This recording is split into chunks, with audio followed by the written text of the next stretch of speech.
Last February, on a Thursday morning, a huge shoebox full of drugs made their way into Tecumseh High School. During second hour, two young men, in full view of the classroom, poured out the pills onto a long table, and they were openly sorting and packaging the pills for distribution.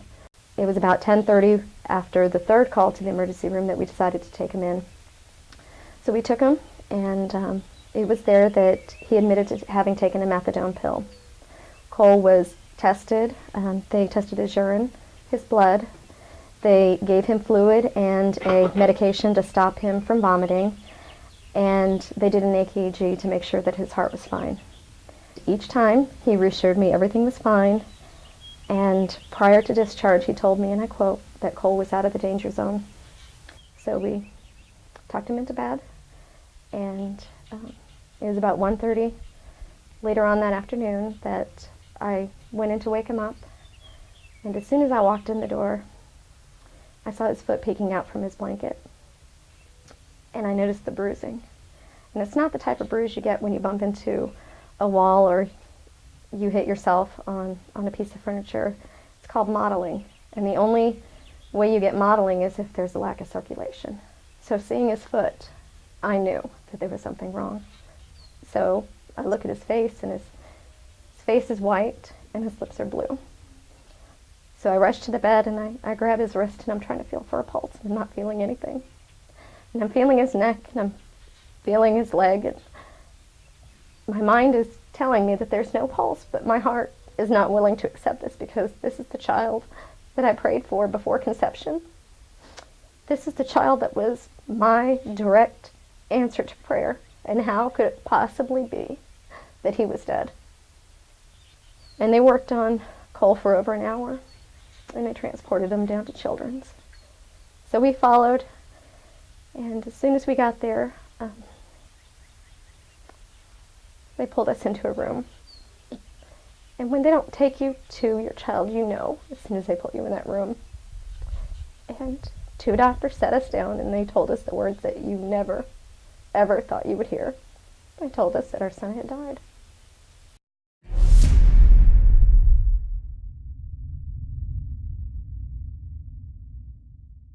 From Cole's birth to the time that he passed, I never would have thought that he would give in to peer pressure. Never once. No one is responsible for the decision that Cole made, and so these people that knew that he had the drugs, they're not accountable, and they're not responsible for his decision. But it could have been prevented.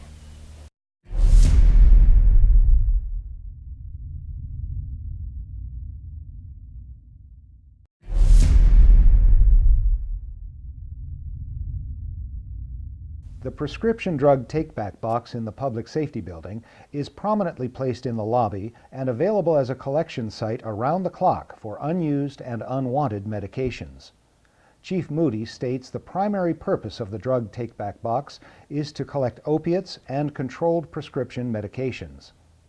Use of the box requires no interaction with police officers. Several safety precautions should be observed. Do not deposit needles or sharp objects in the drop box. Liquids should be tightly capped and the container placed in a Ziploc bag. Remove medication tearaway labels. Black out names on prescription bottles. If a Ziploc bag is available, simply deposit the medication in the bag and dispose of the container appropriately. Additional information is available on the following website: www.ci.springfield.oh.us. Springfield is open 24 hours a day, 7 days a week. This is a venue for you to take your unused and unneeded medication and take them to be disposed of. It should not sit in your house for 6 months. It should not sit in your house for 1 year. If you have unused, unneeded medication, dispose of them now. You have no idea how dangerous it can be for you or for someone else.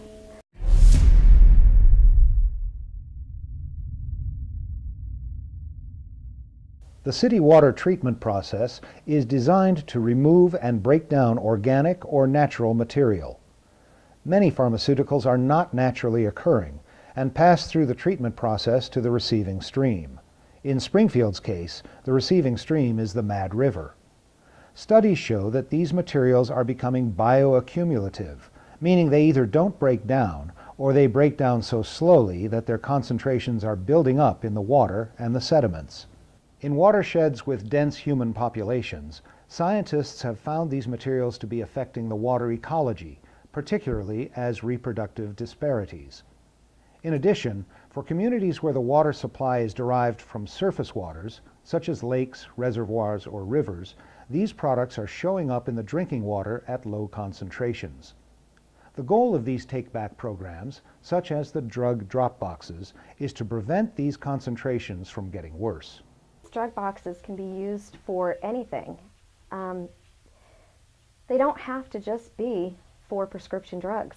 If you find illegal drugs, if you find that your teen is using marijuana or, God forbid, any of the other illegal drugs, and you don't know what to do not flush them down the toilet. We do not want these drugs in our water system.